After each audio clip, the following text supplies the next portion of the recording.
Kraft presents The Great Gildersleeve. Yeah.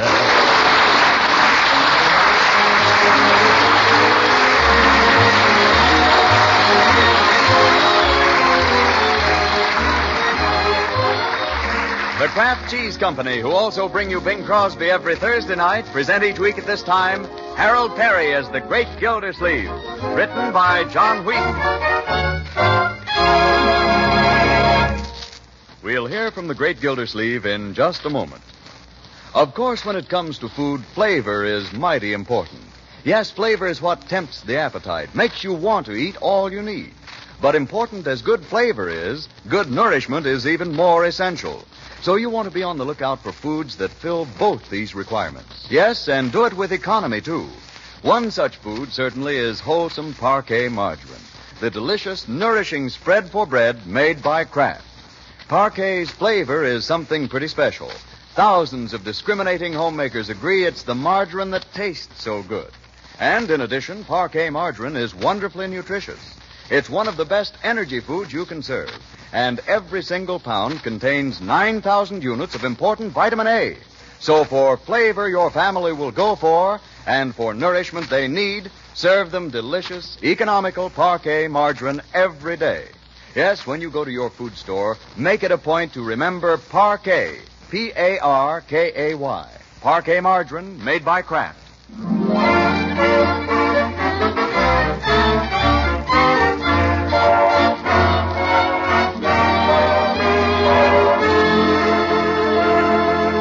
Now, let's join our friend, the Great Gildersleeve, who has just put in a full week down at the water department and comes home ready for a weekend of well-earned rest and relaxation. Will he get it? Stay tuned to this station.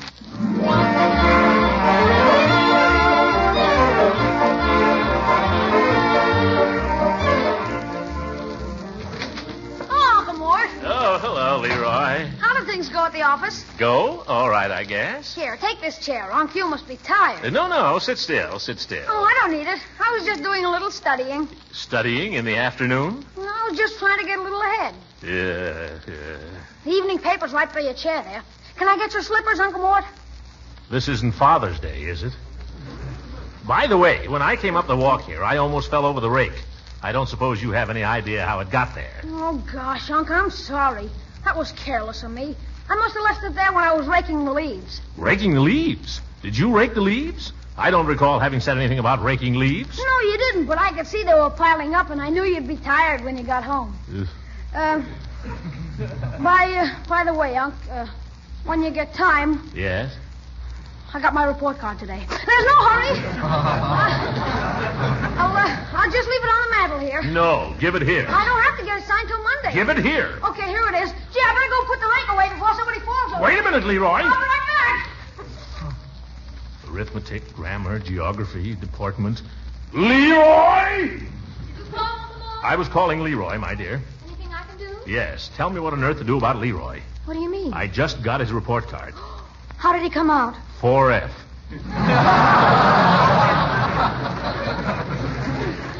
Look at that darn thing. I don't know, Marjorie. He won't study. He gets into trouble. Maybe I ought to send him away to military school. Oh, no. Well, he needs somebody to make him toe the line. Do you know what I think he needs, Uncle Mort? What? I think he needs you. What do you mean? Well, I think he needs the understanding and companionship of an older person whom he respects. That's not me. Of course it is. He has a funny way of showing it, then.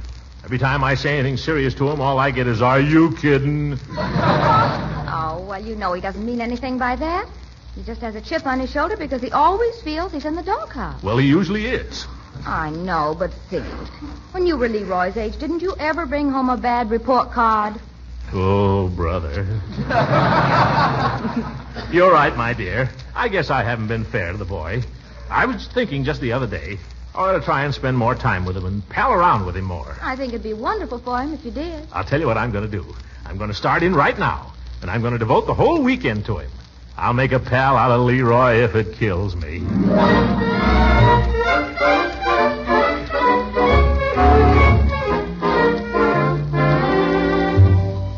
Leroy! Leroy! Leroy! Oh, Leroy! Leroy, come here! Mort, don't forget. Well, Well, we've called him all over the neighborhood. He's hiding. That's what he's doing. Wait till I catch that kid. You were going to make a pal of him now, remember? I can't make a pal out of him until I get a hold of him, can I? Leroy? Looking for me, Unc? Come in here and sit down, young man. I'd like to have a talk with you. Uncle Mort? Come in and sit down, will you, Leroy? I'd like to have a talk with you. Uncle Mort would like to have a talk. Yes, sit down, my boy. It's not my fault, Unc. The teacher doesn't like me. I don't know why. She just got it in for me. I didn't do anything. Wait a minute. Let's not forget about that report card, shall we, Leroy? Huh? I mean, after all, a lot of us get bad report cards. Let's just let bygones be bygones. Are you kidding? Leroy! What? Well, he started it. Let's not use that expression anymore, shall we, Leroy? Let's find another one. Okay, Unc. Leroy, I've been thinking. You know, you and I ought to get to know each other better. I mean, break down and be pals. What do you say? Okay by me, Unc. Yes. I wonder if we couldn't find a better word than okay, too, huh? Shall we try? Okay. Let it go. Yes, I think we ought to try to do more things together, you and I, Leroy. You know, go off by ourselves and get away from some of these women around here. Oh, all right, I'll leave, Uncle Mort. Yeah. Come here a minute, my boy. Sit down here beside me. I'll sit over here. All right, anywhere. You know, Leroy, I'd like you to think of me as a human being. Well, I try to, Unc. Yes, I think the first time I ever realized my father was human was one time when he took me duck shooting. That's why I thought you and I ought to go on some sort of a little expedition. You mean we're going duck shooting, Unc? Well, no, but I thought we might go to the Museum of the Historical Society. Oh. Have you ever been there? No. Have you? Well, they tell me it's very interesting. Lots of, historical stuff.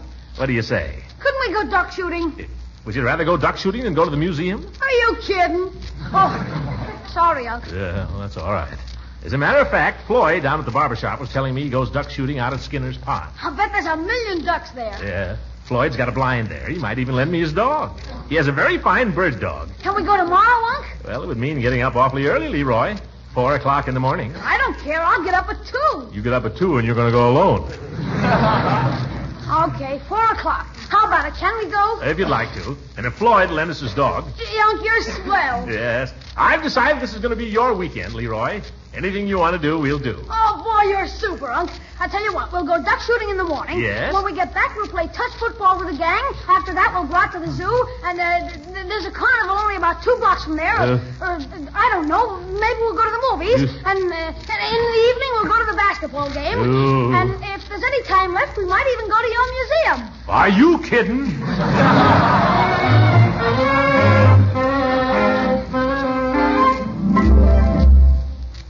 Hey, Unc. Yes. What is it now, Leroy? Why do they call this thing we're sitting in a blind? Because only a blind fool would get up at 4 o'clock in the morning to sit in one. Hold the dog, Leroy. Down, Senator. Sit down, boy. Oh, stop licking my face, Senator. Leroy, hold on to him. You're the custodian of the dog, you know. Okay, Unc. When do I get to shoot? Shoot? Later. Quiet, Senator. Quiet. You'll scare the ducks. What ducks? Oh, they'll be coming. Any of them come over. Remember what I told you. Well, they ought to be here any minute. We've been waiting for 2 hours. 2 hours is nothing in the life of a duck, young man. They don't come over on schedule, you know. They usually come over about dawn.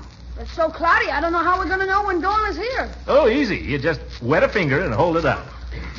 Uncle Mort, you couldn't pass the test for a Cub Scout. Yeah. Joke, Leroy. Joke. Oh. Hey, you know what? It's beginning to rain. You don't have to be so happy about it. Cheer up, Unc. It's wonderful weather for ducks. Yes. Oh, my hands are cold, my ears are cold, my feet are wet, and so is my cigar. Yeah, that's duck shooting. Pass me that thermos of cocoa, will you? Sorry, Unc, we've drunk it all. Oh. Well, I guess there's nothing to do then but sit here and wait for death. Look, Unc. Where? Look at Senator. He's sniffing the air. Just trying to find out which way the wind blows. That's a senator for you. No, look. Yeah? He's stiffening up. I think he smells something. Yeah, he's pointing. Leroy, that's a very fine dog. Wonder what he sees. Oh, he can sense him long before he sees him. Now get ready and watch the way I do this. When do I get get to shoot, Unc? Later. Remember, you always get them on the rise, and always shoot a little ahead of them. So they run into the bullets? That's the idea. How do you train them to do that? Quiet, Leroy, quiet. Ready. There. Here's duck. Where? I don't see it. No, I mean duck down so I can aim. Oh, what are you aiming at? Off there. It looks just like a speck now, but it's coming this way. Isn't it, Senator? Yeah. That's a P-38. You. Oh, I'm certainly glad you told me. Boy, if you'd taken a shot at him, he'd come right down here and... I just did that to show you, my boy. You can't be too careful in handling a gun. Well, we might as well relax again, I guess. Come on, Senator, relax, boy. Funny, he's still pointing. Probably frozen stiff. No, I think he's pointing at the decoys. Huh? Hey, could I take a shot at one of them? At the decoys, you may not. Well, how about if we put a tin can on a stump then? We came out here to shoot ducks, and we'll shoot ducks or nothing. Oh, look out. Here comes the ducks, Leroy. Hey, it's my turn. Let go. Don't shoot the dog. Oh, I got one. Look at him drop, Leroy. That's no fair. You said it was my turn. You know, it's funny. You'll sit out in the duck blind for hours, and you're cold and wet, and you wish you hadn't come, and you get one duck, and everything's changed. Oh, it's the most wonderful feeling in the world. Yeah, but how are we going to get the duck, Unc? He's dropped in the swamp. Don't you worry about that. You just watch Senator there. He'll find it. Yes, sir. There's not a prettier sight in the world than a well-trained retriever in action. You'll see, my boy. He'll pick that duck up in his mouth and bring it back here without harming a feather. I think he's found it, Unc. Yep, he's got it. Good boy, Senator. Good boy. Now watch him bring it back. Hey! He's sitting down. Hey! He's eating it. Come back here, you! Oh! Bring back that duck!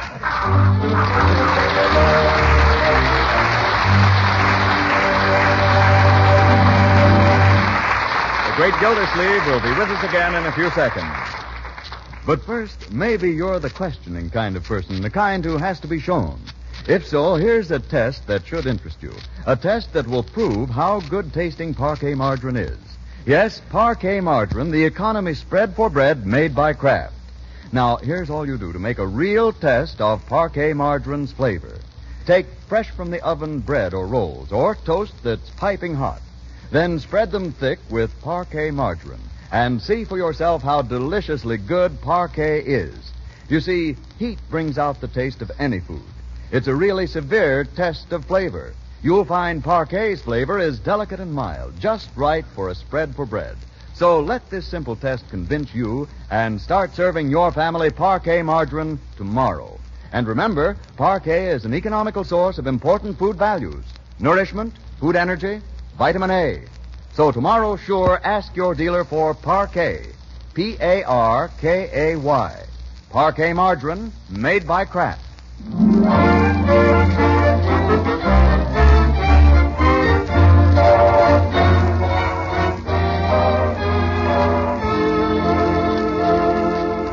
Now let's get back to the great Gildersleeve.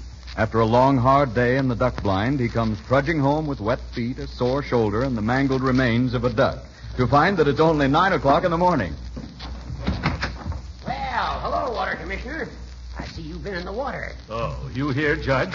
Glad to see you up so bright and early, Commissioner. Yeah. Funny how you always get in here in time for breakfast. This time we fooled you. I had mine at 4 o'clock. So I heard. Marjorie told me I had a little bite with her. So. I think it's a fine thing you're doing for Leroy, Gildy, devoting your whole weekend to him. You're going to get a lot of satisfaction out of it. Am I? You bet you are. What wouldn't I give for a boy I could make a pal of? I'll lend you Leroy. Do you know what he's got planned for this weekend? What? 5 hours in a duck blind with just a warm-up. Right now, I'm supposed to play touch football. This afternoon, there's the zoo and the carnival. Sounds like fun. Fun? Why, there's 10 miles of walking at the zoo and another 5 miles at the carnival, besides getting sick on the loop-the-loop. Then tonight, a basketball game, and somewhere we squeeze in a double feature. What am I going to do, Judge? Well, you just have to go through with it, I guess, Gildy. You can't let the boy down. No, but I can get sick. Oh, it's nothing the matter with you, Gildy. No, but there's going to be. Uncle Boy. What is it, my dear? Don't say anything about it, Judge. Leroy's looking for you. Leroy? Oh, yes, I know. Hey, in here, Leroy. Where are you? I thought we were going to play football. football. Now, Leroy, it's raining. A little drizzle. They never call a game off for that. Sure, what's a little drizzle? You keep out of this, Judge. Perhaps you'd like to go out and play with the boys. I'd be delighted to, if it weren't for my gout. Well, so would I. If it weren't for the cold I think I'm catching. Oh, you promise. Now, Leroy, you can't ask Uncle Mort to go outdoors if he's catching a cold. You're absolutely right. That's you. Better try that one again, Gildy. That wasn't so good. Okay, you go mind your own business. I was just going, Gildy. I was on my way. But take good care of yourself, old man. Marjorie, I'd make him go to bed if I were you. I was thinking of that. Not a bad idea. I may do it. Best thing in the world for a cold. Bed, a hot mustard plaster, and a good stiff dose of castor oil. You. With that thought, I'll leave you. Goodbye. Goodbye, Judge. May drop in a little later to see how your patient's getting on. See that you don't, you old goat. Come on, Uncle Mort. Upstairs. Yes. I hope you won't mind, Leroy, if I do go upstairs and lie down for a little while. There's been a lot of this going on around here. Besides, now that I'm water commissioner, my health is a matter of public concern. I owe it to the town, I owe it to you, and take care of myself. You understand. Sure, we understand. Now, go ahead, Uncle Mort. You get right into bed, and I'll come up in a minute and see that you're comfortable. All right, my dear. If you think I ought to, I may see you later, Leroy. Yeah, take it easy, Unc. Who does he think he's fooling?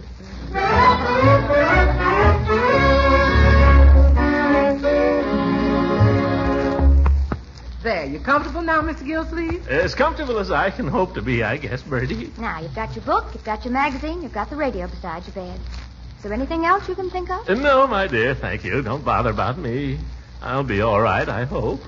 I'll leave this little bell on the table so you can ring it if you want anything. Oh, cute, isn't it?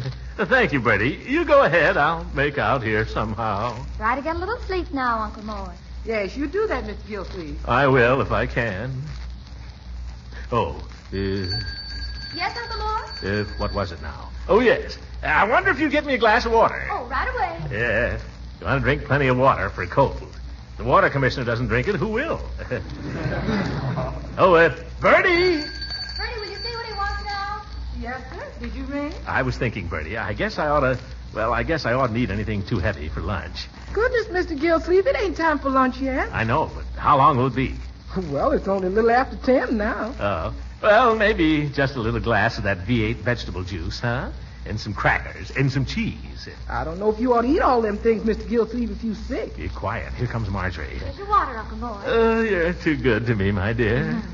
You shouldn't be doing all these things for me, really. I wonder if you'd bring me a box of Kleenex and put it beside my pillow. Yes, Uncle Mort. And ask Leroy if he'll bring me some cigars, Optimos. But don't make a special trip for it. Yes, Uncle Mort. Bertie, you know what I think would be good for my cold? What's that? You remember those little butterscotch pecan tarts you used to make? There'll be none of that, Uncle Mort. Oh. Bertie, you come out of there. Yes, ma'am. Doggone, ain't nobody can enjoy being sick like a man. They want more service. Service? Here I am, flat on my back, and that's the kind of sympathy I get. Hello, Marjorie, honey. Oh. I hope you don't mind me just walking right in like this. Oh, not at all, Mrs. Benson. It's her. I won't stay but a minute. Judge Hooker told me about your uncle's illness, and I just had to run right over. Well, that was nice of you. I don't think it's anything very serious. Oh, it isn't, huh?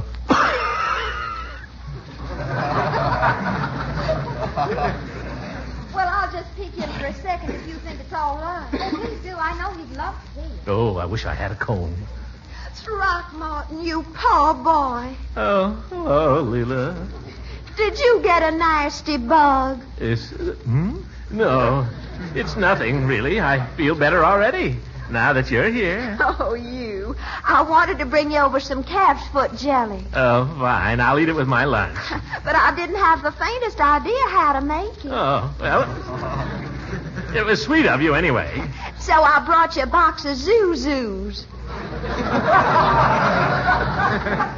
It was the only thing I could find in the house. Oh, thank you.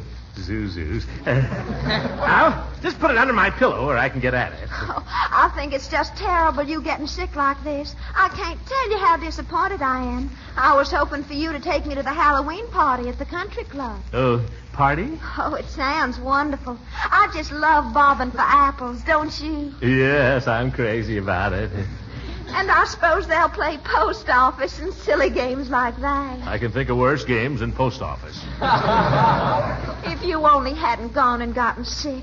Oh, well, I dare say I can get somebody else. Huh? Judge Hooker or somebody. Leela? Yes? What time is that party? 8:00. Oh, but goodness, what difference does it make now? I think I can make it. Oh, I wouldn't dream of letting... No, I'm feeling a lot better already. It was those Zuzus.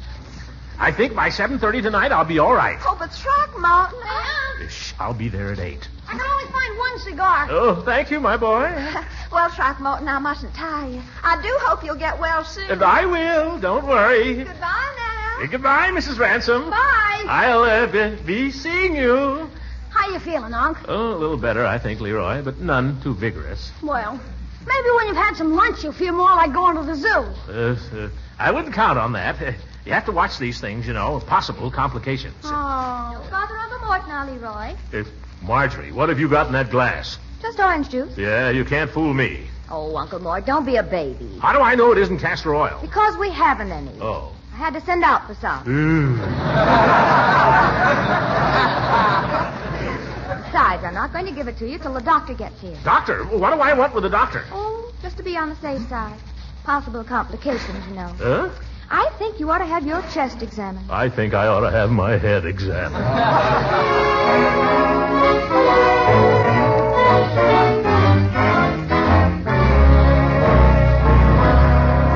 Right in here.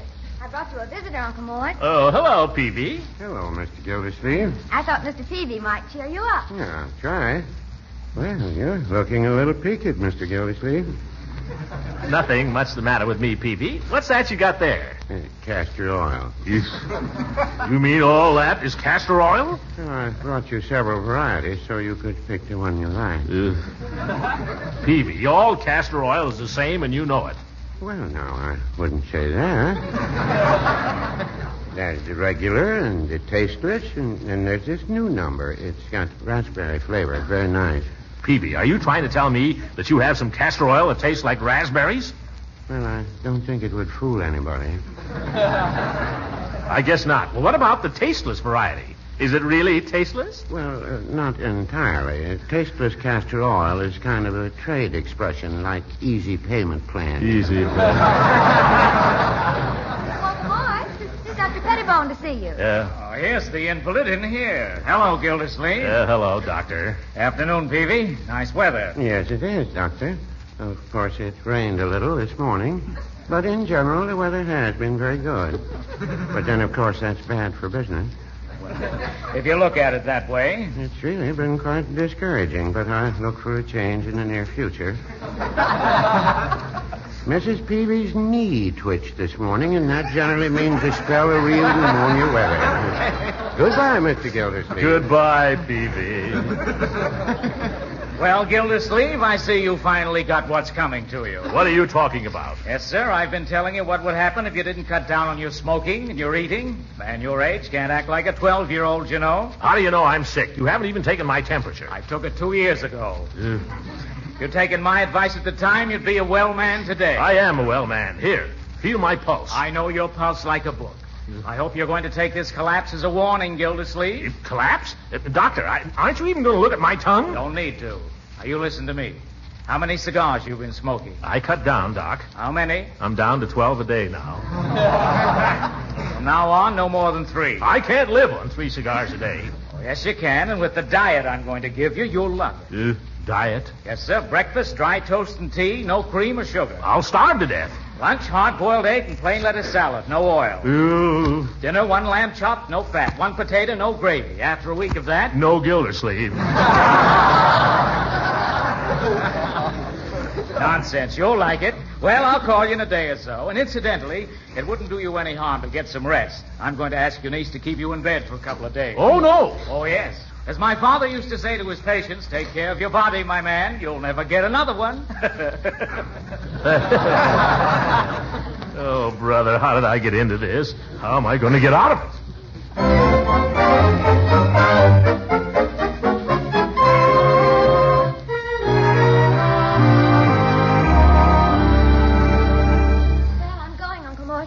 To hurry, it's almost 8. You had better hurry, my dear. You sure you don't mind being alone? Alone? Not at all, my dear. Solitude can be very enjoyable at times. Are you sure Leroy is gone? Yes, he went to the basketball game. Bertie, too? Yes, she's out for the evening. Then run along, my dear, and have a good time. Good night, Uncle Mort. Good night. Holy smokes, I got about 3 minutes to get dressed and get over to the Widow Ransom's. Where are my pants? Ooh, I can't find my pants. Oh, here they are. I thought it was a coat. Oh, what's that? Marjorie coming back? Ooh, get into bed quick, fatso. Is that you, my dear? No, it's me, Unc. Leroy, what happened? Did you forget something? No, I didn't forget anything. What are you doing back here? Well, you remember what we talked about last night, Unc? About what? About you and me being pals. Oh, yes, of course I do. Well, I just wouldn't feel right about going off and leaving you here all alone when you're sick, Unc. You shouldn't feel that way, Leroy. Well, I do. After all, you didn't get to go to the zoo or anything. So I decided I'd stay here and keep you company. That's very touching, my boy, and I appreciate it. I really do. But I wish you'd forget about me and go to that basketball game. Oh, I can see a basketball game anytime. I heard a joke today, Unc. Would you like to hear a joke? Maybe to cheer you up. Well... What's black and white and red all over? Give up? Very good. I haven't heard the answer yet. A newspaper. Oh, that's even better. Leroy, will you go to that basketball game? You like that? Here's another. What is it that'll go up the chimney down or down the chimney up that won't go up the chimney up? Leroy, I'm in no mood to sit here and listen to corny riddles. Well, now you're beginning to sound more like yourself, Unc. You must be getting better. Yes. I was beginning to worry about you there. Young man, you might as well know there's nothing whatever the matter with me, whatever. I know that. What? I'm getting up right now, and I'm not going to any basketball game. I know that, too. Huh? I know where you're going, and I know who you're going with. Oh, you do, eh? Then what are you doing here? Well, Unc, how about a little advance? Yes. Leroy, this is blackmail. But I'm glad to pay it. At least now we understand each other.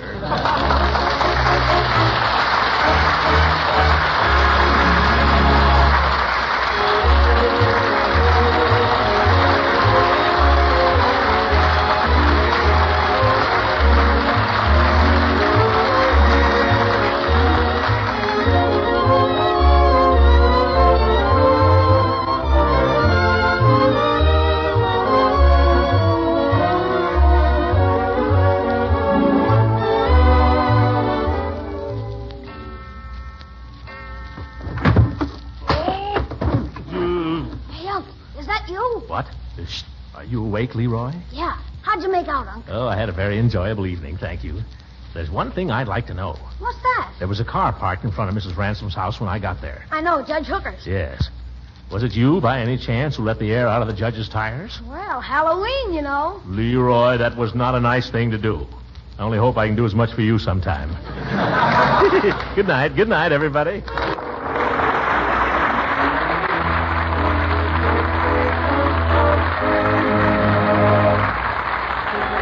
Original music heard on this program was composed and conducted by Billy Mills. This is Frank Bingman speaking for the Kraft Cheese Company and inviting you to tune in again next week for the further adventures of the great Gildersleeve.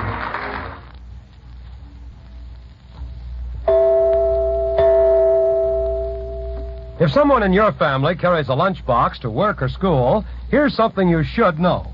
Yes, you should know about smooth spreading, easy slicing Pabstet, the delicious golden cheese food that makes sandwich making as easy as ABC. Pabstet slices so easily and spreads so smoothly, it's grand for sandwiches and snacks. Pabstet is topped, too, for cooked cheese dishes because it melts and blends and toasts to perfection. Or you'll find all kinds of ways to add delicious cheese goodness to your meals if you keep a supply of Pabstet around. Pabstet makes your meals more nourishing, too. It's a reliable source of food energy, milk protein, the milk minerals, calcium and phosphorus, vitamin A. And Pabstet is as digestible as milk. So keep Pabstet on hand. Your food dealer has it in the distinctive round, flat package. Yes, tomorrow ask for Pabstet, Pabst-ETT. Pabstet, the delicious golden cheese food of 100 uses. This program has reached you from Hollywood. This is the National Broadcasting Company.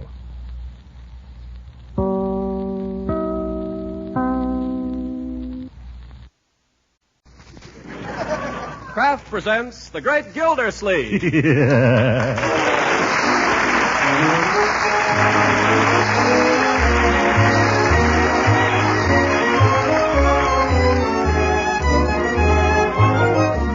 Kraft Cheese Company, who also bring you Bing Crosby every Thursday night, present each week at this time Harold Perry as The Great Gildersleeve, written by John Whedon. We'll hear from the great Gildersleeve in just a moment. Well, popcorn days are here again, and if everybody in your family likes popcorn as much as I do, you don't want to miss this bet. The next time you pop up a big crispy bowl full, do this to make it extra good. Drench it with plenty of melted Parquet margarine. Yes, Parquet margarine, Kraft's delicious spread for bread. Parquet makes popcorn extra tempting because it's so thrifty you can use all you want. And good? Oh, say, you'll relish that delicate Parquet margarine flavor. It's as delicious melted over popcorn as it is spread on bread or rolls. And remember this, Parquet margarine is wonderfully nourishing. It's an excellent source of food energy. And every pound contains 9,000 units of important vitamin A. So for table use, yes, and for baking and pan frying too, remember delicious, economical Parquet margarine. Now, at the top of tomorrow's shopping list, write down Parquet, P-A-R-K-A-Y. Parquet, the margarine that's made by Kraft.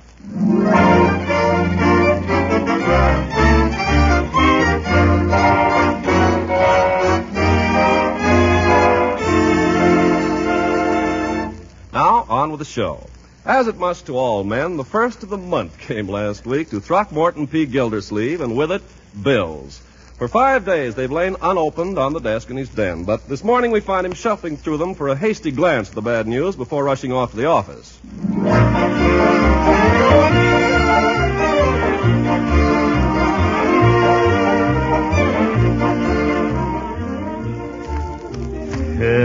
Bills. Look at them. Phone company, a lot of calls we didn't even make. Summerfield Light and Power. Ooh, the robbers. Peavy's drugstore. Sodas, 45 cents. Leroy! It's lucky for him. When he comes home, you tell him I want to see him, Marjorie. Yes, Uncle Mort. Bills. Bill from Dr. Pettibone. Well, he didn't lose any time. Hogan Brothers after me again. Oh, we got to quit buying all this stuff we don't need. It's unpatriotic. A1 grocery. Ooh, I wonder how we came out on that. Oh, I won't pay it. Bertie, Marjorie. What is it, Uncle Mort? Bertie. I'm coming. What's the trouble? Bertie, what did I tell you last month? Tell me. Yes. Last month? Yes. Me? Yes. I don't know. Look at that grocery bill, Bertie. $8 more than the last. Well, that's the way it is, Mr. Gildersleeve. I know, but why is it? I thought we agreed to hold the grocery bill down, Bertie. Yes, sir, we agreed, but the A1 grocery didn't. You have to realize, Uncle Mort, that prices have gone up. They're going up every month. Yeah, you take eggs. I remember when you could buy eggs for 39 cents a dozen. Now they're getting so the hens won't even do nothing unless they cough them up. What? Yes, well, we've simply got to cut down somehow, Bertie. Because if we don't, we won't be able to buy our war bonds. Do you want that to happen? No, of course not. Bertie, do you? Not me. Got to get them war bonds to keep Hitler from getting us. That's right. Takes bonds and taxes to beat the Axis. You're right, Bertie. Got to give up our ermines to lick the Germans. Absolutely. Got to pour in the dollars till Hitler hollers. Whoa, wait a minute. You've got the right idea, Bertie. But we can't do all that if we don't save our money and cut down our expenses. Yes, but how? Oh, I tell you how we can cut them down. Yeah, how, Bertie? I'll take that leftover veal we had last night and make stuffed peppers. You can stuff a pepper with almost anything. Yeah. So I've discovered around here. A thing like that can be carried too far, though, Bertie. Now, Uncle Mort, if we're going to cut down, you're going to have to make sacrifices at the dinner table. Yeah, but you've got to think about morale, too, my dear. Morale is very important. I don't know of anything worse for the morale than a stuffed pepper. Well, now, I wouldn't say that. As a matter of fact, Bertie, I was thinking of cutting down in other ways, too. I thought one way I could cut down would be to take my lunch to the office every day and eat it at my desk, like Donald Nelson. Could you take care of that, Bertie? Oh, sure I could. What does Mr. Nelson eat? Well, I imagine he has sandwiches, 2 or 3, or 4 or 5. Cream cheese and jelly, probably, wouldn't you say, Marjorie? Oh, undoubtedly. And sardines. Fish, is brain food. He's got all those priorities on his mind. Sardines we got. And maybe a piece of pie to keep up his energy. He has to handle all those people.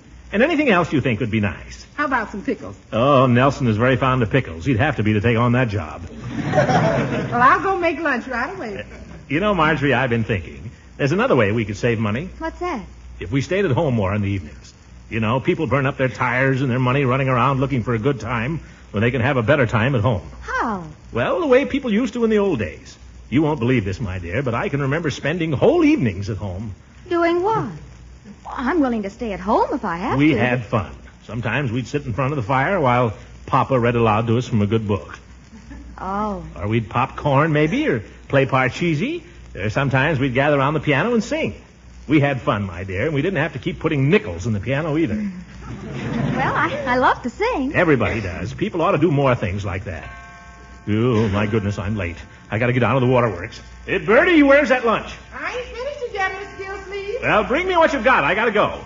That's what this country needs, my dear. More quiet evenings at home. We'll have to try it sometime. Yeah, stay at home. Save money. Save tires. Keep out of trouble. Strengthen family ties. We'll do it tonight. No, tomorrow night.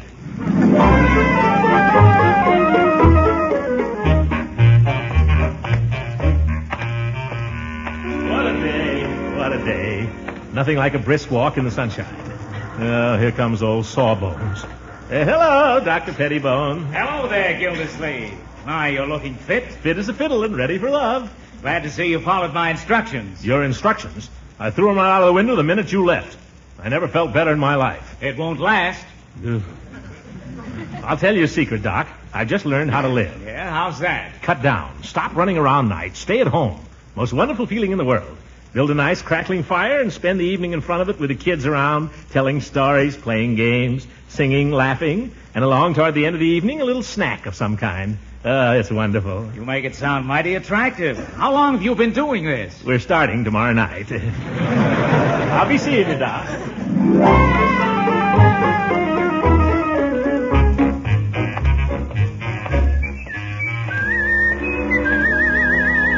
Hey, Commissioner. Oh, good morning, Judge. How are things at the waterworks? I'm just on my way down to find out. Fine day, isn't it? Yeah. Why so cheery, Gildy? Well, I'll tell you, Horace. For the first time in months, I'm at peace with my conscience. How did you ever manage to square that?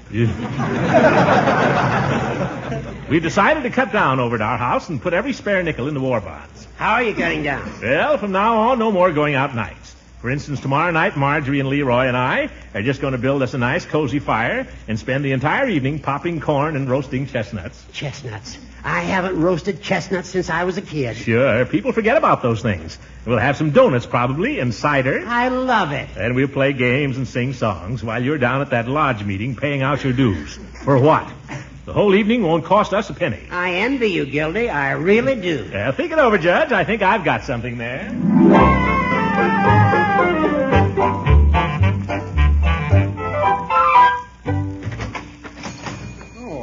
Mr. Gildersleeve. Hello, Peavy. I'm in a hurry. I just dropped in to say I got your bill this morning. And hereafter, if Leroy comes in here and tries to charge anything, don't let him have it. Well, just as you say, Mr. Gildersleeve. If he gives you an argument, tell him from now on he's frozen. Very well. While I'm here, you might as well let me have a couple of cigars. Oh, certainly. Did you say only two, Mr. Gildersleeve? Yes. I'm trying to cut down expenses. You ought to cut down, too, Peavy. Well, now, I don't know about that. Everybody should. Save your money and put it in war bonds. You know a good way to save money? What's that? Stay at home nights. You do too much running around, Peavy. Well, no, I wouldn't say that. We all do. It's a fact. I'll admit I enjoy a good motion picture now and then. So does Mrs. Peavy. And for a while there, we did go several times a year. But after Ruth Chatterton retired from the films, we slowed down again. My goodness, look at the time. I can't stay here arguing with you. I've got to get down to the waterworks. You, my cigars. Oh, yes. Shall I wrap them for you? No. I'll just stick them in my pocket. I've got a rush. I'd be glad to wrap them for you, Mr. Gildersleeve. Never mind. I'm always glad to wrap any purchase, however small. Oh, Peavy, give me those cigars.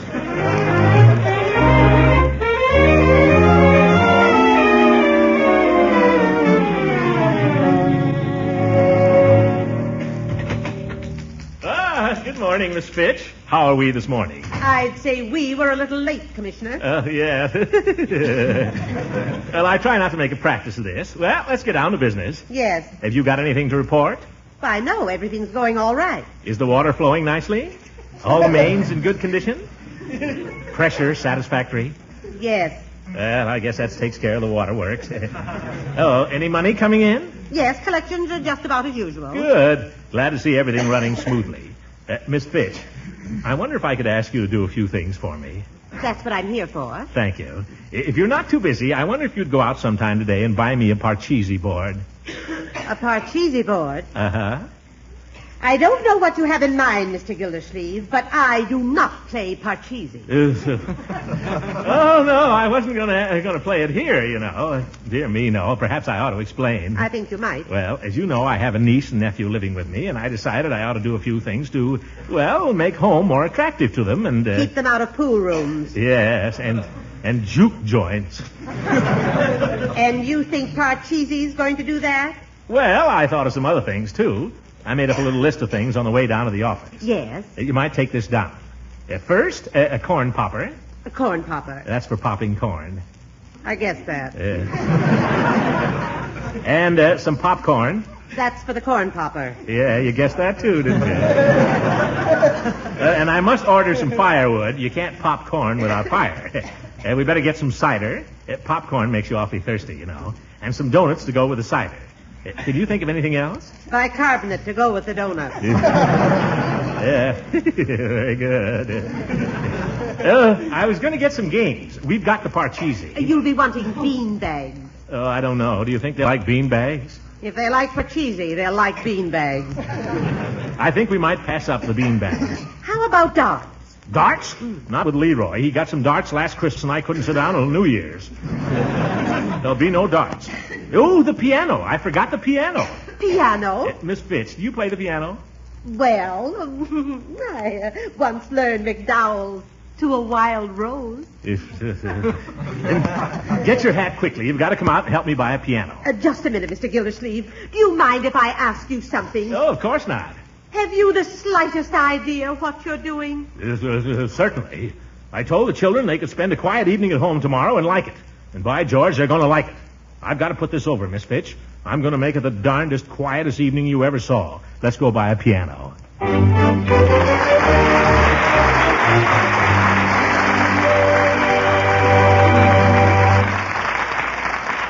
The great Gildersleeve will be with us again in a few seconds.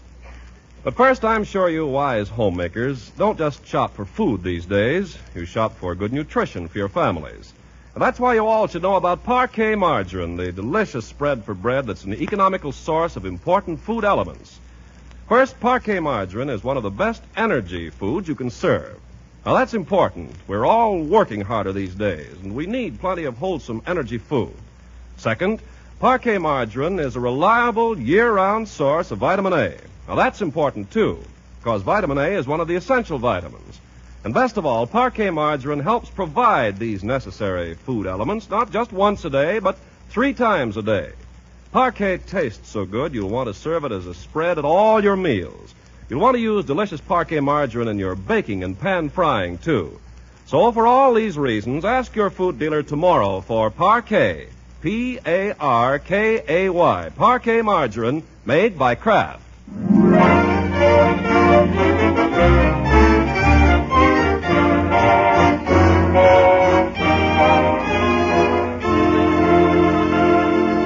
Now let's get back to Summerfield and see how the great Gildersleeve's quiet evening at home is working out. There's a pleasant fire roaring in the grate. Aesop the cat is curled up asleep on the hearth, and Gildersleeve is about to try an experiment on his nephew. Well, Leroy, this is what I call living. You do? Yes, sir. Here we are, snug as a bug in a rug, no cover charge, no traffic jams, and I'm about to read you one of the greatest books ever written. A classic by Sir Walter Scott. What's the name of it? Ivanhoe. Never heard of it. Well, it's a great story. If you've never heard of it, you should be ashamed of yourself. Oh, yeah? If it's so good, how come they haven't made it into a picture? Yes, I dare say they have, and they probably will again. But I'm going to read you the book. Oh, gosh, Unc, can't I wait and see the picture? You'll spoil it for me. Spoil nothing. You'll hear a great masterpiece, just the way it was written. And you'll thank me for it someday. Now listen. Okay. Let's see here. Find the beginning. Oh, here. Ivanhoe, Chapter 1. In that pleasant district of Merry England, which is watered by the River Don, there extended in ancient times a large forest covering the greater part of the beautiful hills and valleys which lie between Sheffield and the pleasant town of Doncaster. Are you kidding?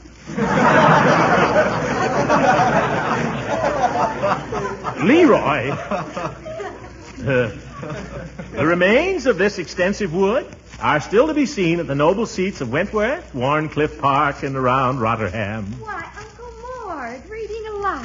What a wonderful idea. Oh, you think so, my dear? Yes. May I listen? Of course. Sit down here by the fire. I'll start over so you won't miss any of the story.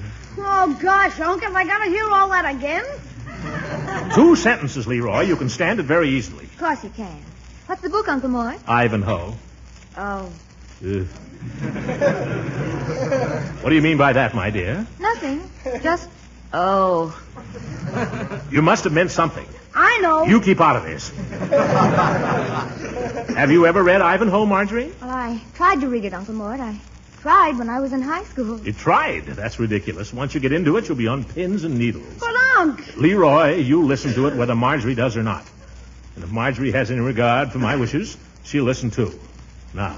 Go ahead, Uncle Mort. Good. In that pleasant district of Merry England, which is watered by the River Don...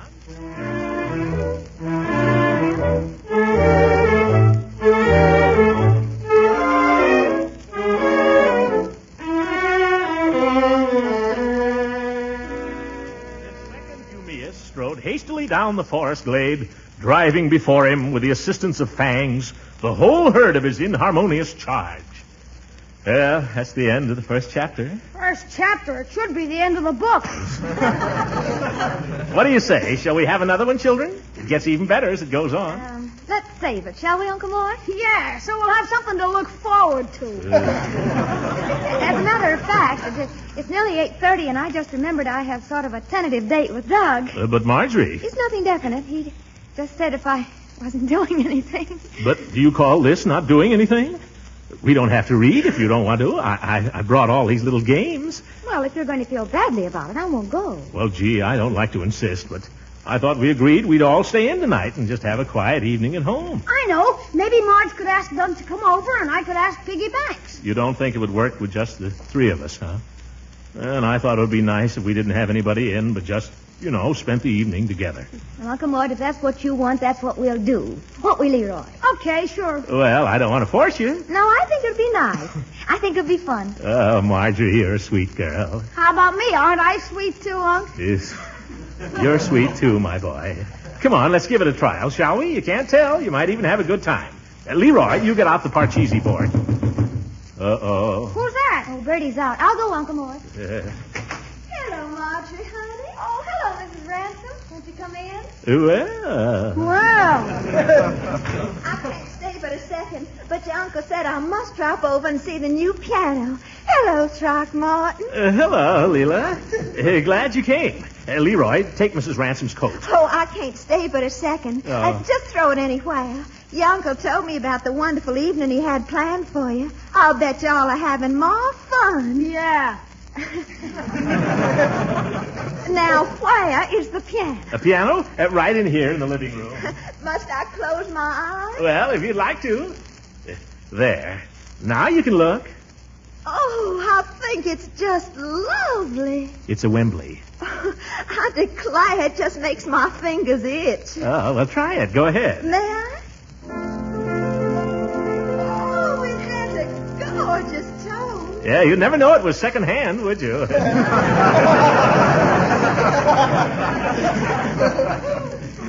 Play something, Leela. Oh, I couldn't. Oh, yes, please do. Well, I'm terribly out of practice. We'll never know. Go ahead, play something. Well, I'll tell you. I'll play Throckmorton if you'll sing. Oh, I can't sing. Please? Sure you can, Uncle Mort. Pretty please. Well, what do you want to play? Well, what do you want to sing? Does anybody mind if I go to the movies? You stay right here, young man. How about The Road to Mandalay? No, I know a better one. Oh, why do you love me?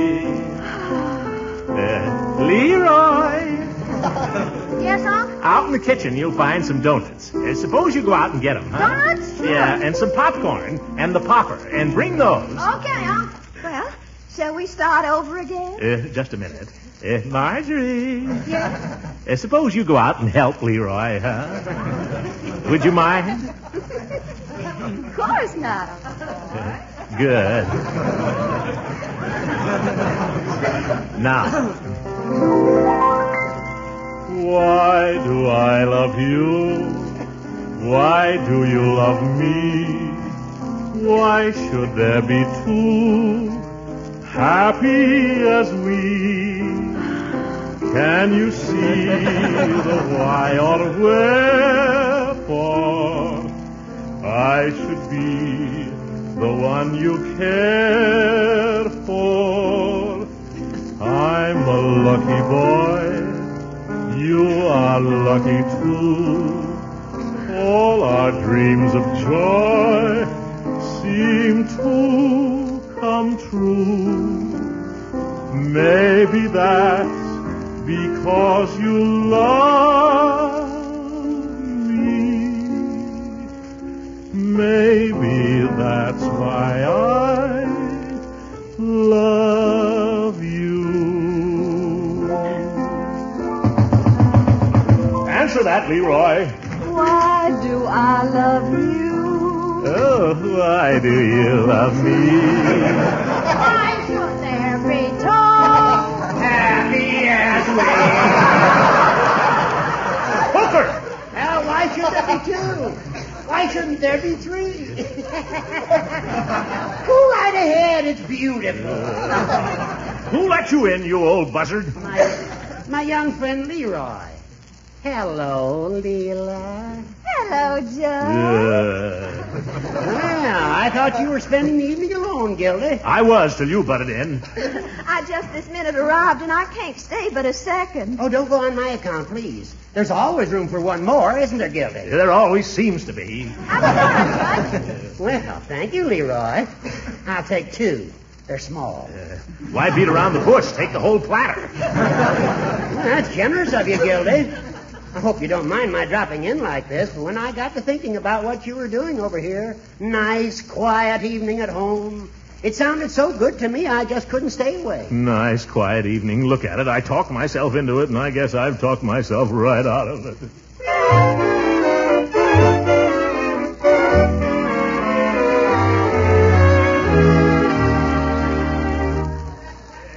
Quiet, everybody. Quiet, please. Now, quiet. Throckmorton has a poem. Oh, do let's hear your poem, Rocky. Yeah, well, I have to have it quiet. It's very dramatic.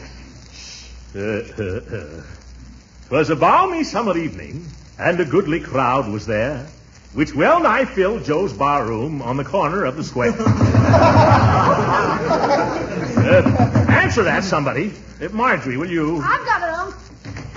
Hello there, young fellow. Is your uncle at home? You know darn well I'm at home. Well, if it isn't Pettibone, come on in, Doc. Join the happy throng. How are you doing? Hello, Judge. Well, Mrs. Ransom. Yes, but I can't stay but a second. Gildersleeve, how are you? I'm slipping. Just thought I'd drop in, see if you're taking care of yourself. Well, popcorn. Would you have some, Doctor? Thanks. Matter of fact, I didn't have anything to do this evening, Gildersleeve, so I decided I'd just combine business with a little pleasure. Fine. I suppose I'll get a bill for this. Great kidder, isn't he? Great idea you've got here, Gildersleeve. I don't know why people go running around when they can spend an evening at home like this. Mr. Gildersleeve was just about to do a recitation for us. Oh, good. Have you ever heard my imitation of Harry Lauder? Oh, just a minute, Doctor. If you don't mind. Yes, Mr. Gildersleeve first. Now, quiet, everybody. It was a balmy summer evening, and a goodly crowd was there. The crowd's getting bigger.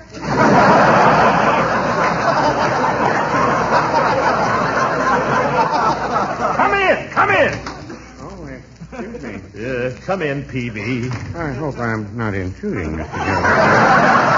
Mrs. Peavy had to sit up with a sick friend this evening, and I thought I'd... Never mind the alibi, Peavy. Come on in. Make yourself at home. You know everybody. Give the man some popcorn. Yeah, here you are. Leroy. Yes, Unc? You better take your bicycle and go down and get some more donuts and some cider. Again? You'll have to. Here's some more money. Boy, this is going to break us. Quiet, please, everybody. I have an announcement. Quiet, Doc has an announcement. Mr. Throckmorton P. Gildersleeve, our popular singing water commissioner, will now give his famous recitation, The Pace on the Barroom Floor, following which he will offer to wrestle any man in the crowd for $5. Come on, Gildersleeve, come on. No, I don't want to do it now. Oh, come on, Gildy. No, I'm all out of the mood. Oh, please, Throckmorton. I'm dying to know how it comes out. It was a balmy summer evening. All right, who is it now? The cops? Miss Fitz, come in. Well, I didn't know you were giving a party, Mr. Gildersleeve. Neither did I. I worked late at the office, and I had to pass here on the way home. Don't bother to explain, Miss Fitch. It's open house here, Liberty Hall. Come on. Give Miss Fitch a donut, somebody. Folks, I got a suggestion. The judge has a suggestion. I think we owe a vote of thanks to our friend Gildersleeve here for a great idea. Why don't we meet together this way every Saturday night? Great idea. Wait a minute. That's not my idea. After all, as Gildy says, why spend your money when you can stay at home and have an evening of fun and jollity like this, and it doesn't cost a penny? Doesn't cost who a penny? Piano, popcorn, parcheesi, 8 dozen donuts. What do you say, folks? Next week, same time, same place. Just a minute, Hooker. Yes, Gildy. I've got something to say to all of you. You've invited yourselves in here, you've eaten my donuts, you've drunk my cider, and you sat by my fire and played my piano. And now, by George, you're going to listen to me. All right, Gildy. What is it, old man? It was a balmy summer evening, and a goodly crowd was there.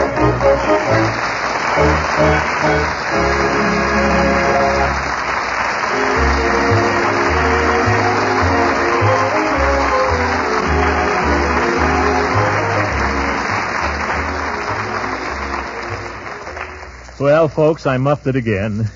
I was trying to do the right thing, but I let it run away with me. It's a good idea to stay home, I guess, but I didn't have to go out and buy all that stuff. That's what makes inflation. We all know that. People are making more money today than they've ever made, and there are fewer things to buy it with.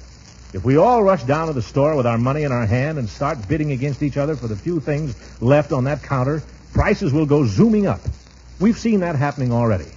That's why they're urging us now not to buy anything we don't absolutely need, but to make our old things do. If there's money burning a hole in your pocket, sock it away in war bonds and stamps. Well, I'm a fine one to be telling you this. Buying all that junk I did, I could kick myself.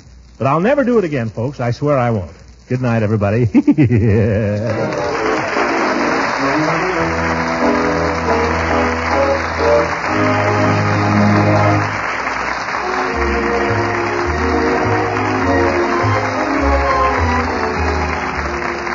Original music heard on this program was composed and conducted by Billy Mills. This is Ken Carpenter speaking for the Kraft Cheese Company and inviting you to tune in again next week for the further adventures of the great Gildersleeve.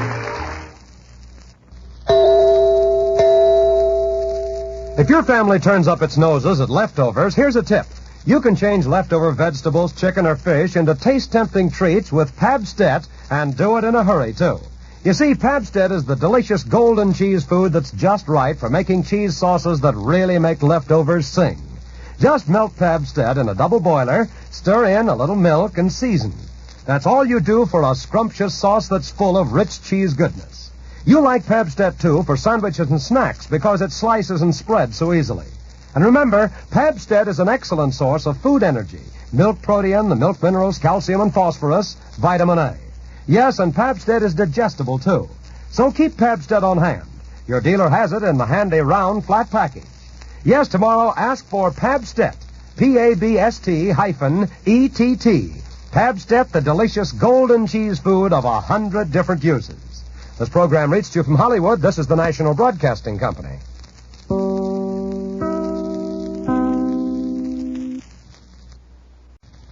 Kraft presents The Great Gildersleeve.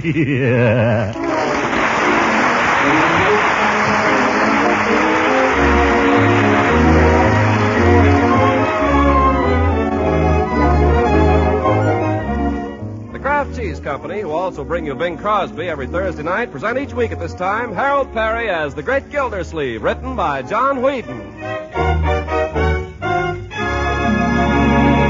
We'll hear from The Great Gildersleeve in just a moment. You know, these are the mornings when waffles or pancakes really hit the spot, and you need hearty food this crisp fall weather to start the day off right. Well, waffles and pancakes taste mighty good when you spread them with delicious parquet margarine before you pour the syrup on. You see, parquet margarine is the spread made by Kraft, and it has a delicate, appetizing flavor that's just about tops. Yes, parquet is entirely different from old-time margarines, and you can tell the difference the minute you taste it. Parquet is a wholesome, nourishing vegetable margarine made to Kraft's high standard of quality. You'll find parquet margarine is grand for every use, as a spread for bread, a flavor shortening for baking, yes, and for pan frying, too. And remember, parquet margarine is a fine energy food and a reliable source of vitamin A. So order a pound or two of economical parquet margarine tomorrow. Just ask your dealer for Parquet, P-A-R-K-A-Y. Parquet margarine made by Kraft.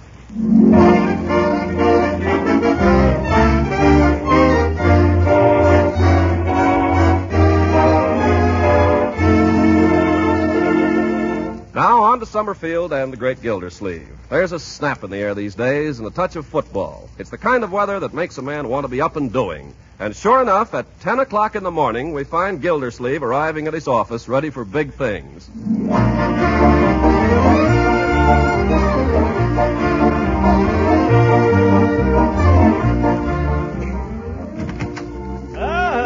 Good morning, Miss Fitch. Good morning, Mr. Gildersleeve. How's business this morning? Just about as usual. There was a young man in to see you. Oh, yes? Who was he? Mr. Brinkerhoff. He had a letter of introduction. Here. Brinkerhoff? I don't know any Brinkerhoff, do I? That I couldn't say. Yes. The only Brinkerhoff I ever knew was a fellow I went to college with. And there was a Brinkerhoff who traveled for some wholesale house, but he was killed in a bus crash. It wouldn't be him. I doubt it. Yes. Of course, there's Brinkerhoff and Schultz, but I don't know anybody there, so I don't see who'd be writing to me. I wonder who it could be. May I make a suggestion? What's that? Why don't you open the letter and find out? Very good. Excellent idea. You're a wonderful woman, Miss Fitch. I don't know how I'd get along without you. Sometimes I'm tempted to try. Oh, it's from Brink. Brink? You know Brink? No, I don't suppose you do, but you've heard of him. He was All-American in 1919. All-American what? Halfback. He's the one who made the famous play against Navy. Oh, but maybe you don't remember. It was in the last quarter, about 1 minute to go, and we had the ball on our own 10-yard line. Here, I'll show you. Bend over. I beg your pardon. Bend over. I'm Brink, and you're playing center for Navy. Oh, no, I'm not. Well, I'm just trying to show you. What's the matter with you? Anyway, that's the fellow. Imagine me getting a letter from him.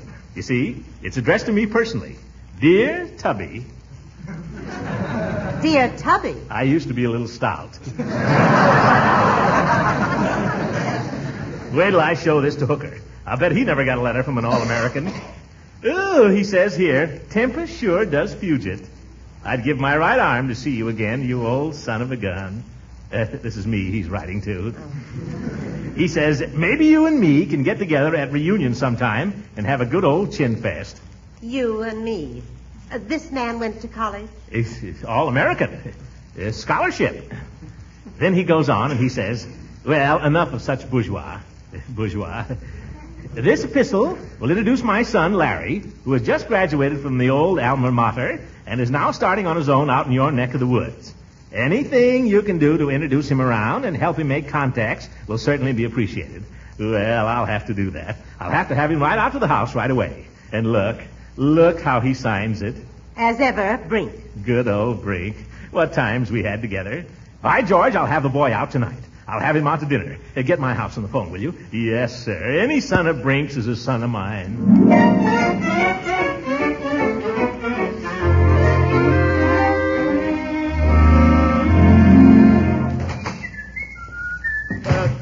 Anybody home? Hi, Unc. Hello, Leroy. Got the paper? Can I have the funnies? Here. Where is everybody? I don't know. Bertie's out in the kitchen or someplace.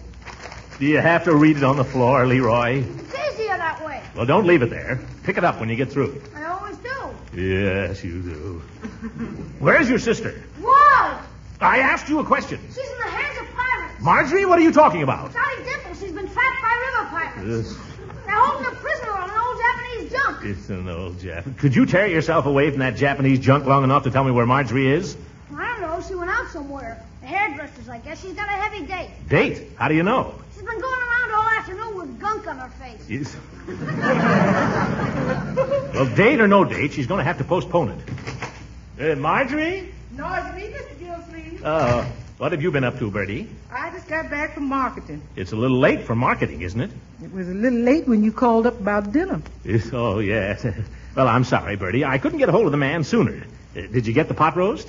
Mr. Gildersleeve, I've been all over, and there ain't a pot roast in Summerfield. Oh, well, that's a shame. Brink was particularly fond of pot roast, as I remember. He was the greatest man for meat and potatoes I ever knew.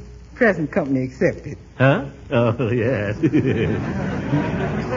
Well, what did you get, Bertie? Well, they had some nice liver. Oh, liver and bacon is good, with French fried onions. Yeah, but you know how some people is about onions. How's that? They can't stand them, so I didn't get the liver. Oh, well, perhaps it's just as well. They had some leg of lamb instead. Oh, lamb is good. You have plenty of other things with it. Mint sauce or currant jelly. Yeah, but you're liable to run into lamb every day of the week, so I didn't get the lamb.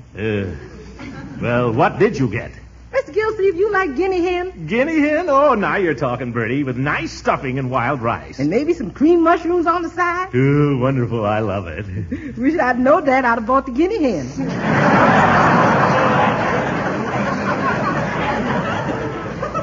What? You didn't get it?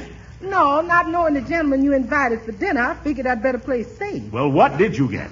Well, I figured I'd better get something that didn't take too long to cook in case maybe he was a little late. Yeah, maybe that's a good idea. What did you get? You know, something I could put on the fire after you got here. Something people like. Come clean, Bertie. What did you get? I got pork chops. Pork chops. Oh, I better be getting this stuff out to the kitchen. Here comes Miss Margie up the wall. Pork chops. Oh, well. Oh! Look out there. Leroy, you have to lie in front of the door. Yes, young man. Why don't you watch where you're going? Pick that paper up. Gosh, can't a fella even do a little reading around here? The idea. Well, you're looking blooming, my dear. Oh, it looks terrible now, but I think it'll be all right when it's combed out. I had him cut it off a little shorter. It looks fine. I hope you didn't make any plans for this evening, my dear. Well, you know I have. Why do you think I had my hair done? I don't know why women have their hair done. It's just something that comes over them. Uncle Mort, you knew I had a date. Yes, but... I stood Doug up last Saturday because you asked me to, and I'm not going to do it again. What have you got against Doug? Nothing at all, my dear. It's just that this son of an old college chum of mine turned up unexpectedly, so I asked him out to dinner. Oh, fine, I'll be glad to have dinner with him, but after that, I'm sorry. But you don't understand, my dear. This boy is all American. What do you think Doug is, an Indian? I mean, he's a football player. No kidding, Unc, an all-American? Well, his father was. I don't care if his dad was president. I've got a date with Doug. Marjorie. Yes? It's not very often I ask you to do a thing like this, but I'm asking you tonight. This means a lot to me. I'd like to show this boy a good time, and I'd like you to help me. But Uncle Mort... You like this boy, my dear. I haven't met him yet, but if he's anything like his dad, you'll be crazy about him. All the girls were crazy about Brink. He was a great, big, strapping fellow, had a grip like a bear trap.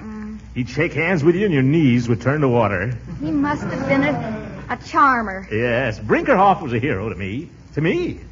He was a hero to everybody in school. I remember in my senior year, the biggest weekend of the year. The day of the junior prom. The day of the big game. Well, you're both right. The weekend of the game with state was also the weekend of the junior prom. And I'd invited a girl down for the occasion. A blind date. Uh-oh. You're wrong, Leroy. This girl turned out to be a pippin. How did you recognize her when you met her, Uncle Mort? It was all very romantic, my dear. She wrote me she'd wear a red hat with a green feather. And I wrote her I'd be wearing my raccoon coat, my beanie, and a chrysanthemum. You must have been quite a boy owning a raccoon coat. It belonged to my roommate. He was rich. But I'll never forget that day waiting down at the depot. There was a flock of us there. And as the train pulled in...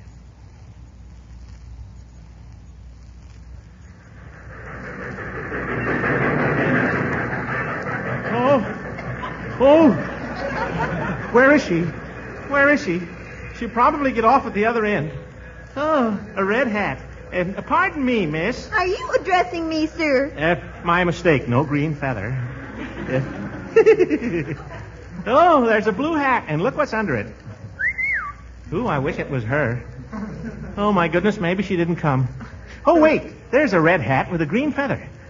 What a chassis. Oh, miss, are you by any chance Miss Betty Beaumont? Oh, yes, I am. Are you Mr. Throckmorton Gildersleeve? That's me in person. Well, it's fine you got here. Did you have a pleasant trip? Oh, it was Catsy. Here, let me get those grips and we'll go on up to the fraternity house. That'll be Catsy. Oh, look, you see this fella coming? Yeah. That's Brinkerhoff, the captain of our team. Really? My, but he's handsome. Do you know him? Well, sort of. Hello, Mr. Brinkerhoff. Hello there. Hello there, Gildersleeve. Put her there. Yeah. Ouch! My hand. Glad to see you, Brinkerhoff. Miss Beaumont, I have the honor to present Mr. Brinkerhoff, the captain of our 11. How do you do? Well, I'm mighty glad to know you, Miss Beaumont, I'm sure. Hey, gonna give you folks a lift up to the campus in my car? Well, Oh, Mr. Brinkerhoff, that would be Catsy. Just call me Brink, Miss Beaumont. All right, Brink. Can we ride up with Brink, Mr. Gildersleeve? Call me Tubby. Could we, Tubby? Sure, Tubby, come on. Hey, I tell you what, we can stop off this sweet shop and let Tubby buy us a soda. How about it? Gee, Brink, that would be Catsy. Hey, by the way, what are you and Betty doing tonight? Tonight? Well, tonight I'm going to sing in the Glee Club tonight. Me. Tubby's quite a singer. Yeah. Say, Tubby, how about letting me bring Betty to the concert to hear you, so she won't have to go alone? You know what I mean, Betty? Uh-huh. How about it, Tubby? Gosh, Brink, thanks. What a pal. You think of everything.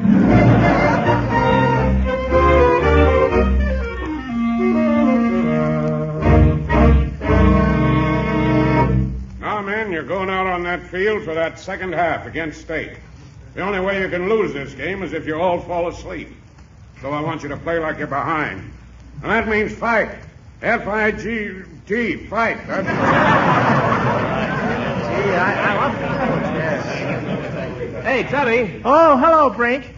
Gee, you're playing a great game, Brink. Oh, that's nothing to what I'm going to do this half. Say, Tubby, how about bringing Betty over the Sig dance tonight, huh? Oh, gosh, Brink, I'd sure like to, but I can't make it. Oh, you can't, huh? No. Well, that's too bad. I fixed it with Coach Mulligan for you to play a couple of minutes in this second half. Oh, gee, no kidding. Yeah, that'll get you your letter, you know. It'll make you look like a hero to Betty up there in the stands. Oh, gosh, Brink, you sure are a pal. Yeah. You sure you couldn't change your mind about tonight? I'd like to, Brink. I'd sure like to bring Betty to that dance, but I promised my roommate we'd go with him and his cousin and spend the evening at his aunt's house. Oh, well, that's too bad, Tubby. That's too bad. All right, everybody, on the field. Oh, thanks, Coach.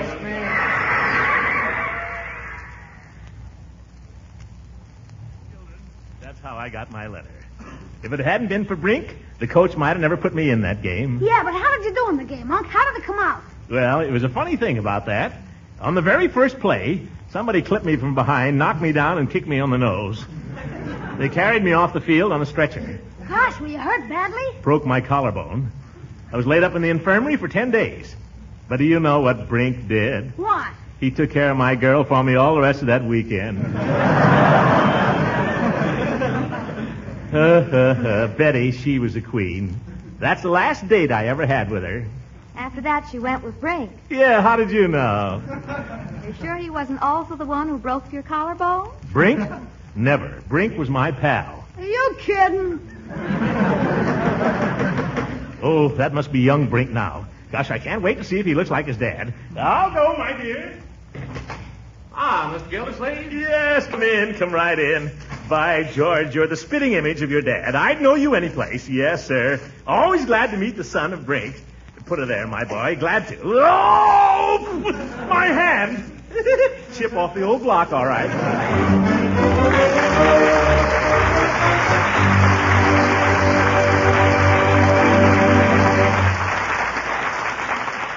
The great Gildersleeve will be with us again in a few seconds. You homemakers are budget conscious these days, I'm sure. But none of you wants to sacrifice good nutrition for your family just to keep the food budget in line. Well, you don't have to if you serve your family foods like delicious Parquet margarine, because they're thrifty and mighty nutritious, too. Yes, grand-tasting Parquet margarine is an economical source of important food values your family needs. You see, besides tasting good, Parquet margarine is a wholesome, nourishing food. It's one of the best energy foods you can serve your family. And it's also a reliable source of vitamin A, because every pound of Parquet margarine contains 9,000 units of vitamin A the year round. So serve Parquet margarine as a spread for bread. Use it for cooking, too. Your family is sure to like its flavor.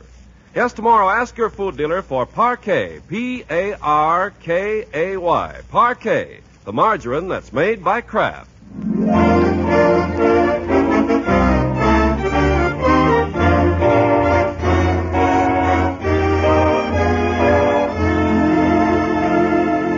Now let's return to the great Gildersleeve, who's invited a few of his closest friends in for the evening to meet the son of his old college chum, Brink Brinkerhoff. Dinner is over, and our host beams with pride upon the little group of guests clustered about the young hero. But did that stop me? Not me. I doubled back, ran through the whole team, circled around right end for a good 30 yards, and would have made the touchdown if it hadn't been I ran into my own interference. A chip off the old block, all right, folks.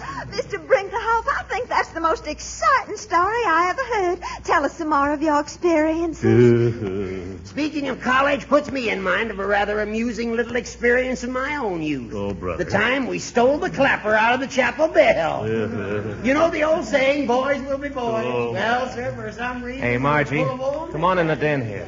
What is it you want? Who's that old geezer out there shooting off his face? That's Judge Hooker. He's a friend of my uncle's. Well, is he going to talk all night? Why don't he give somebody else a chance? He's a very nice man. Well, he talks too much. Hey, what do you say we get out of this fire trap and shake these stale characters? These are my friends. Oh, come on. Let's get out of here. I don't see how you can say that. After all, Uncle Mort invited all these people just here to meet you. Well, they've met me. They've had their thrill. We don't have to stay here all night while that lame brain swipes the clapper out of the bell, do we? Well, that's good for 3 hours. Well... Come on. You and I could make beautiful music together, honey. They'll never miss us. Well, Uncle Mort did say he wanted you to have a good time. You see? That settles it. Uncle's orders. My car's right outside.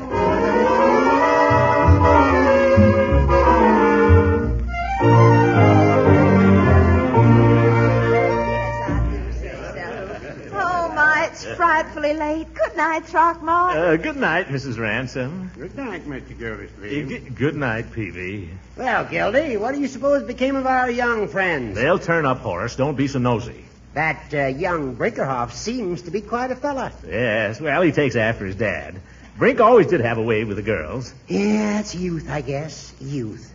Reminds me of the time I swiped the clapper out of the chapel bell. But I guess I told you about that. More than once. Good night, Horace. Good night, Gildy. The old goat. You'd think he was the only man that ever stole a clapper out of a bell. 2:00 in the morning. By George, this is going too far. I'll tell that Brink. Look here, Brinkerhoff, I'll say to him. Friendship is friendship, I'll say to him. But enough's enough. We have a rule in this house, I'll say to him.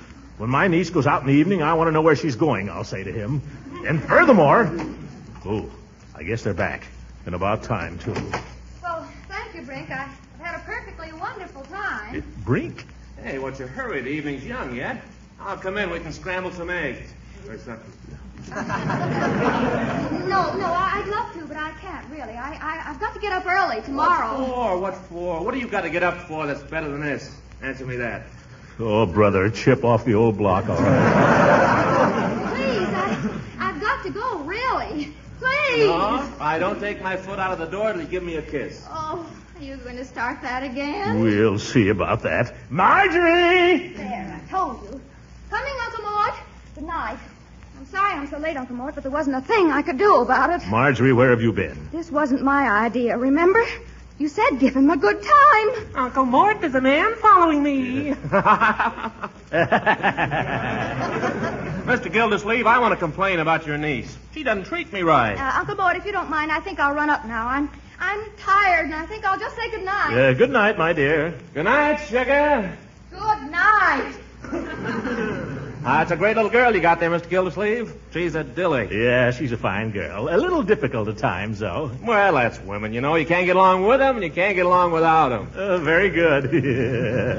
Hey, speaking of Marjorie, I wonder if you're going to be busy tomorrow, Mr. Gildersleeve. Marjorie? Busy? Yeah. Wonder if I could drop into your office to speak to you for a few moments. You mean about Marjorie? Yeah, about Marjorie. Well, certainly. Always glad to see you anytime, my boy. Shall we make it around 11? 11 suits me. Fine. Good night, Mr. Gildersleeve. It's been swell. Good night, my boy. Oh, wow, my hand. Good night. Great kid. Marjorie. Oh, Marjorie. What is it, Uncle Mort? I know a secret, and I won't tell. Well, what do you mean? I know. I don't know what you're talking about, Uncle Mort. And I'm tired. You can't fool your old uncle, but I won't tell. I don't know what you're talking about. Good night. Good night, my dear. Pleasant dreams. Leela.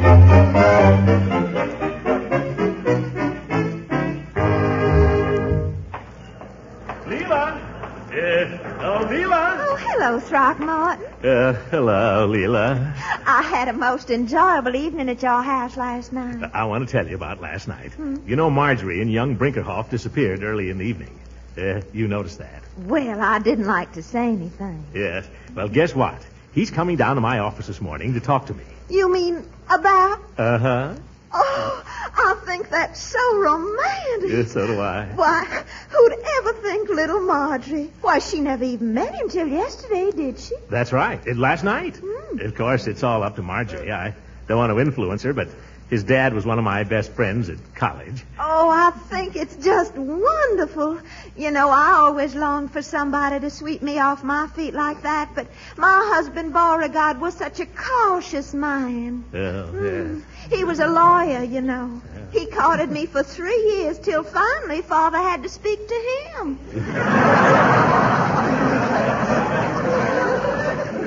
Well, they don't lose any time these days, by George. Yes, it happens so fast nowadays you never know who'll be next, do you? Next. I gotta be getting along. See you at the church, Lisa.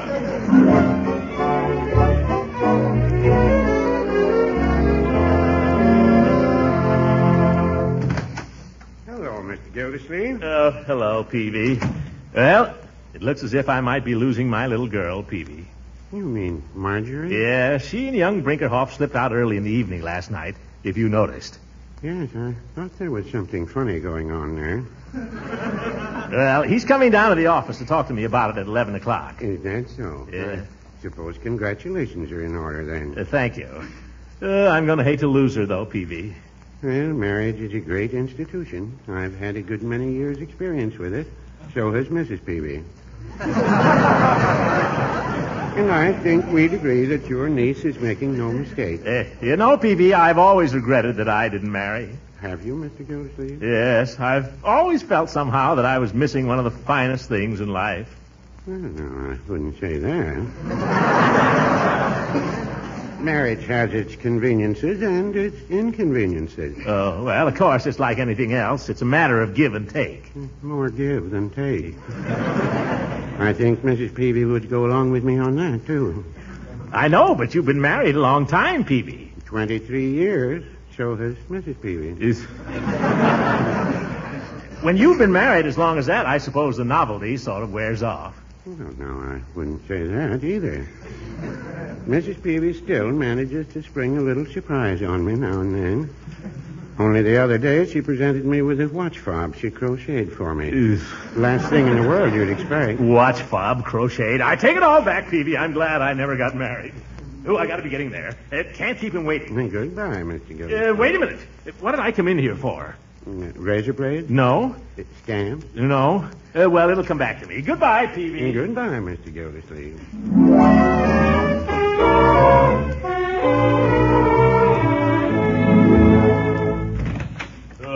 Is he here yet, Miss Fitch? Is who here yet? The kid, young Brink. No one's been here. Were you expecting someone? Was I expecting someone? Oh, but you don't know. No what? That young fellow who was in here yesterday. You know, the one I said I couldn't see. Yes. Little did I know. Miss Fitch, I think, I'm not sure, but I think he may going to be marrying my niece. No. Yeah. You know, I thought he was rather good looking. Looks just like his dad. A chip off the old block. Little Margie, a wedding. Won't that be exciting? You know I love weddings. Yeah? And funerals.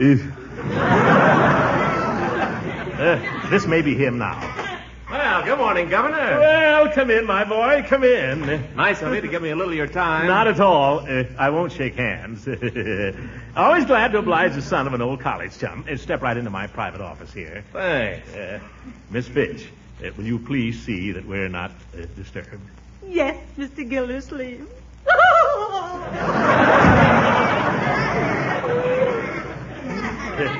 Sit down, my boy. She's all right. Take the chair there. Have a cigar. Oh, thanks. Don't care if I do. I always like a man that smokes cigars. There's a lighter on the desk there. Well, I guess if Marjorie knew that you were down here talking to me, she'd be kind of surprised, wouldn't she?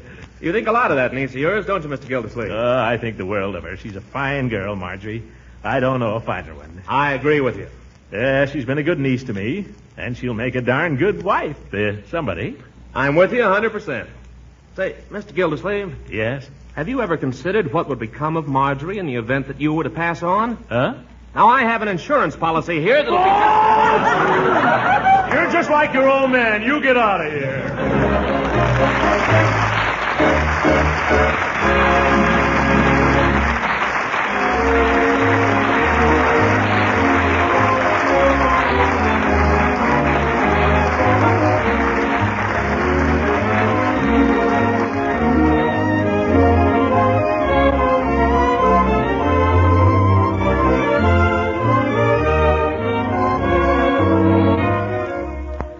You know, here in Summerfield, we've sort of prided ourselves on doing the best we could every time a scrap drive or a bond drive came along, or anything that would help the war effort.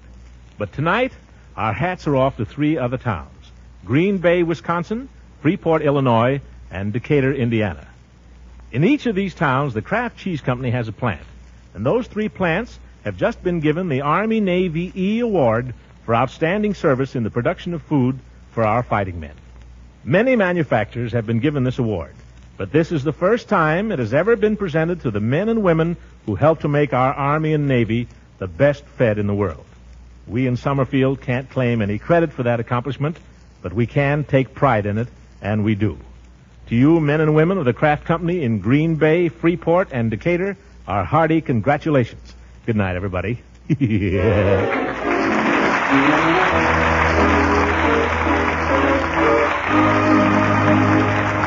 Original music heard on this program was composed and conducted by Billy Mills. This is Ken Carpenter speaking for the Kraft Cheese Company and inviting you to tune in again next week for the further adventures of the great Gildersleeve.